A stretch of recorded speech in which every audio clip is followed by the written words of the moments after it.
اب اللہ کو منزل کیوں بنا لیں؟ لہٰذا ہم عبادت ہی کو مقصد کر لیتے ہیں، تو عبادت بھی ہم نے محدود کر دی ہے کہ عبادت نماز، روزہ، حج، زکوٰۃ ہے، بس کلمہ پڑھ لو، یہ چند چیزیں کر لو، بس پکے جنتی ہو، باقی زندگی جس طرح گزارو، جس راستے پر بھی چلو۔ آج ہماری سمجھ کیا ہے؟ دین کو تو ہم نے مردوں نے داڑھی تک محدود کر دیا ہے، داڑھی شریف، اور عورتوں نے پردہ، اور پھر ساتھ یہ جو 5 بنا آپ جانتے ہیں، یہ دین کے جو بنیادی ارکان ہیں، جو ستون ہیں دین کے، بس اسی کو ہم نے مکمل دین سمجھ لیا۔ افسر صاحب بیٹھے ہوئے ہیں دفتر میں گریڈ 26 کے، اور ان کو اللہ تعالیٰ نے اختیار بھی دیا ہوا ہے اور عہدہ بھی دیا ہوا ہے، عہدہ بھی ہے، اختیار بھی ہے، اور پبلک جو آتی ہے ان سے کام کے پیسے لیتے ہیں، حکومت سے دفتر آنے کے پیسے لیتے ہیں، پبلک کے کام سے پبلک کے پیسے، ہر چیز کا ریٹ متعین، اور دفتر میں آنے کے پیسے اور لوگوں سے کام کے پیسے، پھر حکومت جو کہتی ہے کہ بھئی تم یہ ڈپارٹمنٹ کے لیے چیزیں لے لو، یہ مشین لے لو، اس میں الگ پیسے، تو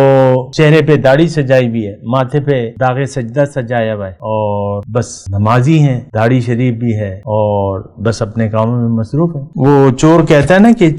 چوری میرا پیشہ ہے اور نماز میرے فرض ہے، چوری میرا پیشہ ہے، نماز، تو اسی طرح ہم زندگی گزار رہے ہیں، زندگی بے بندگی کو گزار رہے ہیں۔